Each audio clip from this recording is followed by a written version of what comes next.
그 월급에 잠이 와?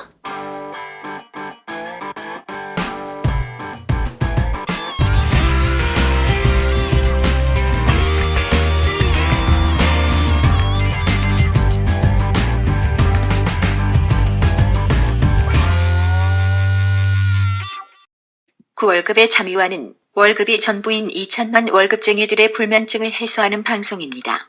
안녕하세요. 반갑습니다. 뭉치 양승민입니다. 예, 반갑습니다. 이창구입니다. 야, 우리 사부님 또 모시고 세 번째 강의 듣는 시간입니다. 한 번씩 저희 사부님 강의 들으시고 뭐 강의안을 좀 줄 수 없냐 뭐 이런 얘기가 좀 종종 들리는데 어떠세요? 예. 그러니까 개인적으로 그런 분들 따로 이메일 보내주시면은 그러면 강의안 바로 PPT안을 보내드리도록 하겠습니다. 진짜요? 예. 야, 쿨하시네. 야, 멋지십니다. 아니 질문을 했는데 그렇게 단답해서 예. 제가 답변드리니까 제가 할 말이 없네. 지난 시간 또 우리 또 인플레이션과 기준금리의 인상 필요성에 대해서 말씀해 주셨고요. 간단하게 달러 인덱스 추이도 봤습니다. 세 번째 시간 이어서 듣도록 하겠습니다. 예.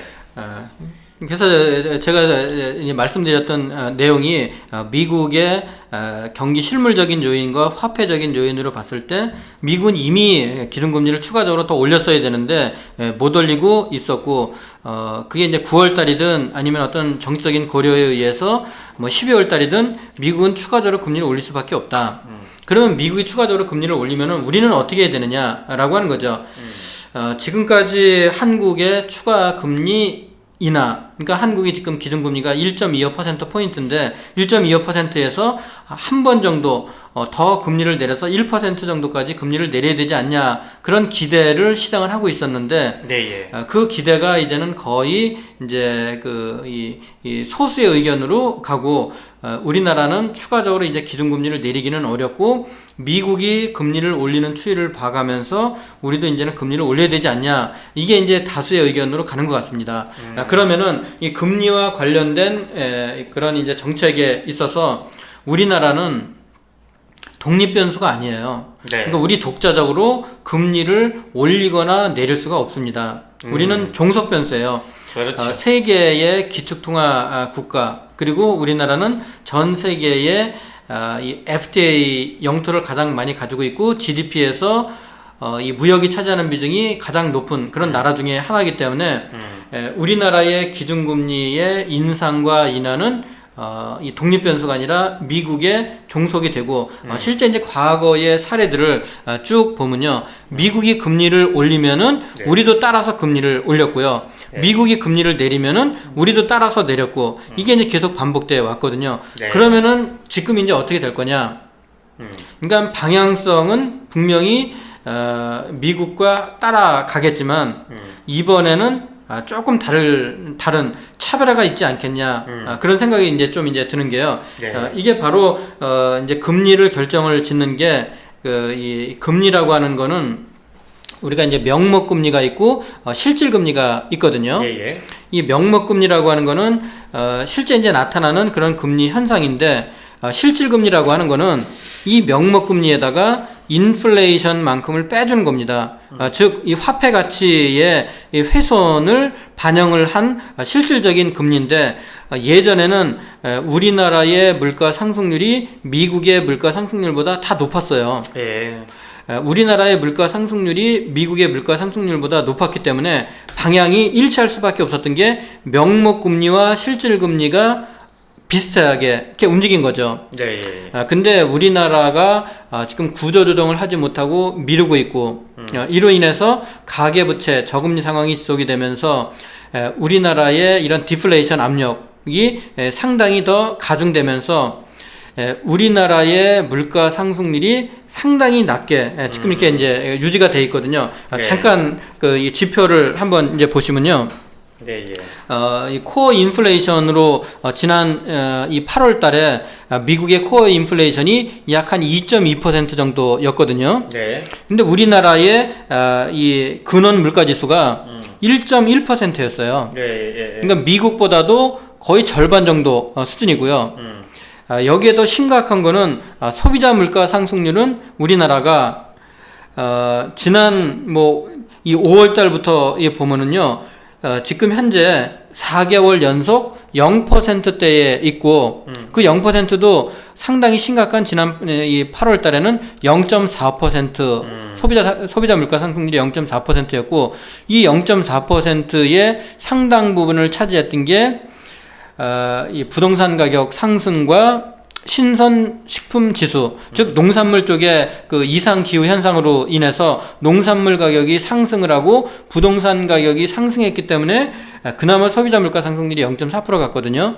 이 요인들을 제거하면은 그러면 소비자 물가 상승률은 이미 마이너스로 진행이 되고 있는 거죠. 이렇게 상당히 낮은 그런 물가가 한두 달 가서 급격하게 물가가 오를 것 같으냐? 뭉치 생각은 어떻습니까? 변화라는 게 단순간에 오르는 게 아니죠. 쉽지 않겠죠. 예, 그래서 이런 낮은 물가가 앞으로도 상당 기간 더 지속이 될 그런 개연성이 다시 이제 크고요. 이게 바로 이제 실질 금리 차이, 그러니까 명목 금리 차이를 놓고 본다라고 하면은 미국이 금리를 올리고 우리나라가 금리를 올리지 않는다라고 하면은 이 명목 금리, 그래서 10년 만기 국채 금리 수준을 놓고 보면은 미국의 10년 만기 국채 금리 수준과 우리나라 국채 금리 수준이 역전이 됐습니다. 그러니까 명목 금리로 놓고 보면은 미국이 더 높거든요. 네. 그러면은 이게 이제 문제가 돼야 돼요. 그렇죠. 우리나라의 돈들이 많이 빠져나가야 되거든요. 네네. 근데 안 빠져나가고 오히려 외국인들이 우리나라의 채권을 사고 있거든요. 네. 왜냐? 바로 이 실질 금리를 놓고 보면은 이 명목 금리에서 미국은 약 2.2%를 빼버리면은 미국의 실질 금리는 마이너스예요. 미국의 실질 금리는 마이너스인데 우리나라는 약 뭐 한 1.4~5% 정도는 10년 만기 국채에다가 근원 인플레이션 1.1%를 빼도 아직까지 우리나라의 물가 상승률은 플러스거든요. 그러니까 이 마이너스로 떨어져 있는 미국의 실질 금리와 아직 플러스 상태인 한국의 실질 금리 그 차이, 그래서 한국과 미국의 실질 금리 갭 차이는 아직 그 상당히 차이가 있습니다. 2% 가까이 차이가 있거든요.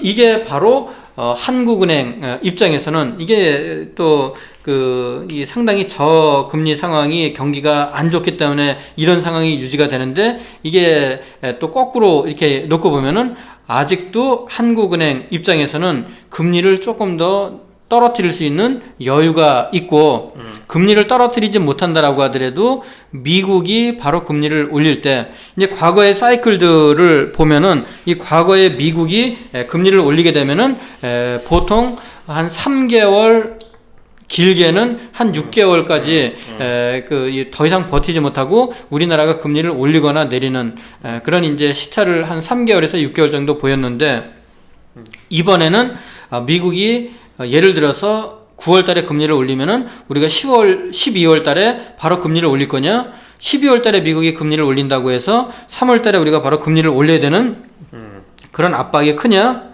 이번에는 조금 다를 것 같다. 이게 바로 이제 실질 금리 차이가 미국은 아까 말씀드렸듯이 인플레이션이 지금도 실물적인 요인과 화폐적인 요인에 의해서 인플레이션이 더 많이 발생이 될 가능성이 크고요. 우리나라는 아직도 인플레이션이 발생될 가능성이 상당히 작기 때문에 이럴 실질 금리 갭의 여유, 이거는 3개월에서 6개월 정도 후에 우리나라의 기준금리 상승이 아니고 그 경제학자들에 따라서 조금 의견은 있지만 제 의견도 이번에는 미국이 금리를 올린 이후에 1년 이상은 더 버틸 수 있지 않냐. 1년 이상? 즉 지금 미국이 금리를 올리는 게 0.25%포인트씩 4번 정도. 그래서 미국의 기준금리가 최소한 지금 0.25%에서 1.25%에서 1.5%포인트 정도까지 갈 때까지는 우리나라가 추가적으로 금리를 올리지 않고 버틸 수 있을 것 같다. 그래서 이제 1년 정도 말씀을 드린 거는 미국이 0.25%씩 금리를 올린다고 가정을 했을 때 한 1년 정도는 1년 정도 이상은 추가적으로 버틸 수 있지 않냐, 그런 생각이 들고요. 이게 미국의 물가 상승 압력이 상당히 커진다라고 하면은 0.25%씩 금리를 올리는 게 아니라 0.5% 또는 0.75%씩 올린다라고 하면은 물론 한국의 금리 인상 그 여유 기간은 훨씬 짧아지겠지만 0.25%씩 한 4번 정도 이상 미국이 금리를 올릴 때까지 이번에 한국은 좀 더 버틸 수 있을 것 같다. 그러면은 이 요인들을 생각해 보면은 미국의 금리 인상으로 인해서 우리나라의 그 자산 시장의 외국인 자금 이탈을 너무 공포스럽게 바라볼 필요는 없을 것 같다.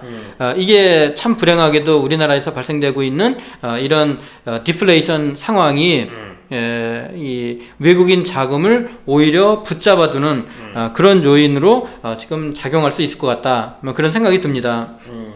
그러시구나. 2천만 월급쟁이들의 금융호구 탈출을 위한 그얼잠 프로젝트 머니스토리 TV 홈페이지에서 확인하세요.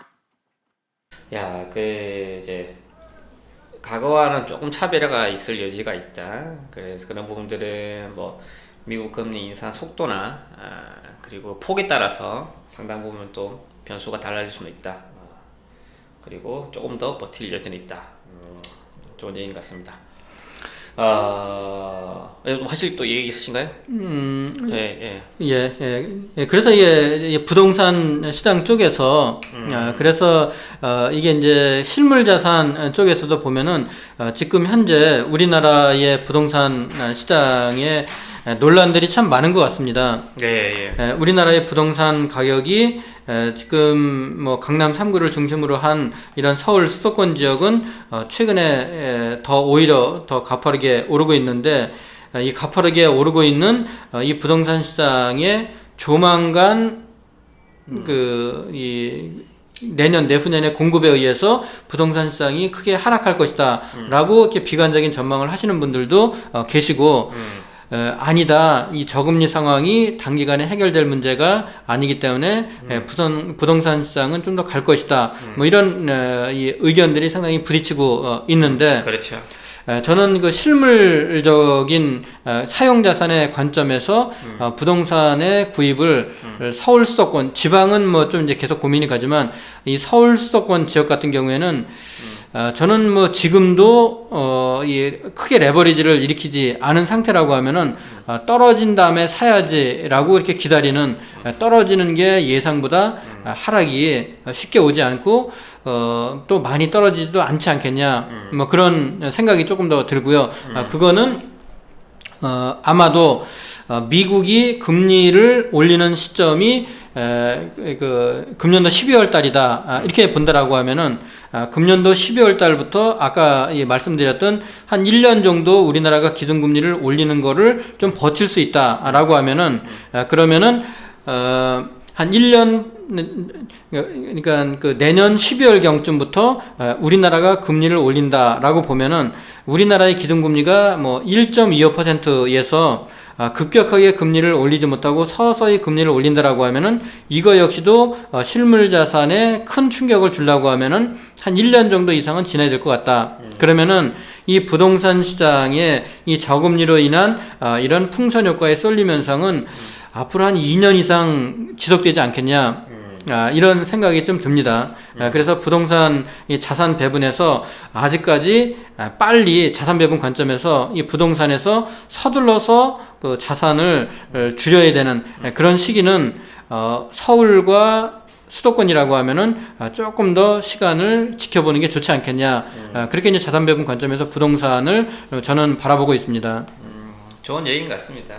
결국은 금리 방향성과 결국은 또 실물자산 방향이 또 엮여 있으니까 좋은 감사드립니다. 또 뭐 추가적으로 좀 궁금하신 부분들 저희 머니스토리 TV의 홈페이지 들어오셔서 메모 남겨주시면 감사하겠습니다. 사부님 감사합니다. 예, 감사합니다.